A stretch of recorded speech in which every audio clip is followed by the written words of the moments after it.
को हमारे डेगाना मासिक मीटिंग हुई थी। उसमें मेरे को हमारे कार्यकर्ता ने पूछ लिया कि भाई अगर आपके ज्योति मिर्दा आपके परिवार से चुनाव लड़ेगी तो क्या करोगे। तो मैंने ये जो सारी बातें कही है वो उस रूप में नहीं कही है। मैंने ये कहा है कि भाई मेरा मकसद कहने का यह था कि हनुमान बेनीवाल जब रोज हमारे इलाके में घूमता है, हमारी पार्टी के खिलाफ बोलता है, राजस्थान के मुख्यमंत्री के खिलाफ बोलता है। अभी अभी उसने एक वीडियो जारी किया, देखा होगा आपने। उसने कहा अशोक गहलोत की भाषा आपको समझ में आती है क्या। और वसुंधरा जी को उसने 2 दफे वीडियो में दारूड़ी बताया है। ये ऐसा एक नेता हो गया जो सब आदमियों के खिलाफ बोलता है। वो मेरे डेगाना मीटिंग करता है, डेगाना में आएगा, मैं उसके खिलाफ नहीं जाऊंगा। इतनी हिम्मत मैं भी रखता हूँ कि मैं उसके खिलाफ जाकर उसका नुकसान करूँ। यही बातें मैंने कही थी। वो अगर जाट समाज के लिए कुछ बात करता है तो जाट समाज को क्या दिया। वो हमारे पूर्वजों के खिलाफ बोलता है कि साहब नाथुराम जी ने क्या किया, रामनिवास जी ने क्या किया, इन्होंने क्या किया। अरे नाथुराम जी ने वो काम किया भाई जो जिस जमीन को किसान जोतता है उसकी खातेदारी का हक दिलाने वाले नाथुराम मिर्दा जी, बलदेव राम जी थे राजस्थान के अंदर। वो क्या बात करते हैं। और नहीं तो मैं उससे सवाल पूछता हूँ, 4 सवाल। आपने जाट समाज को क्या दिया। आप 3 बार MLA रह गए, 4थी बार सांसद बन गए।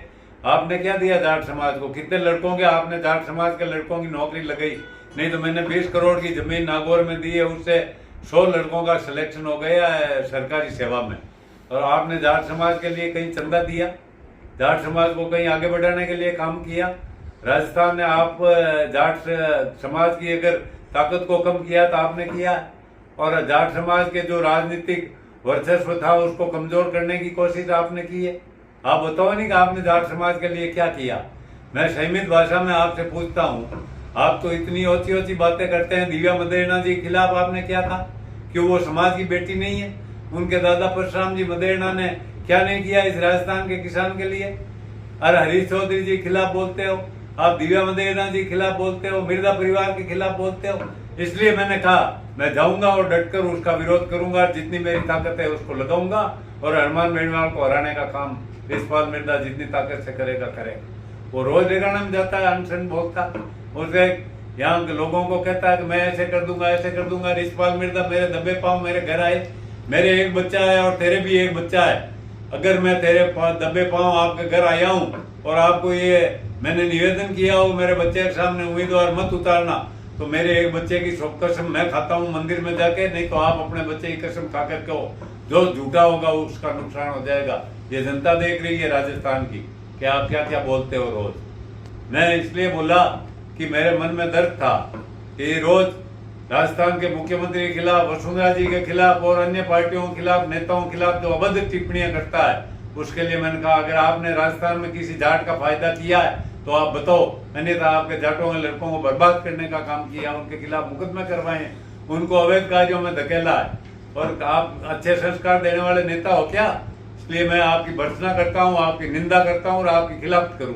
खिलाफ नहीं बोला हूँ। कल मैंने जो बातें कही है, मैं कांग्रेस का सिपाही हूँ, कांग्रेस में रहूंगा और कांग्रेस पार्टी को मजबूत करने के लिए काम करूंगा।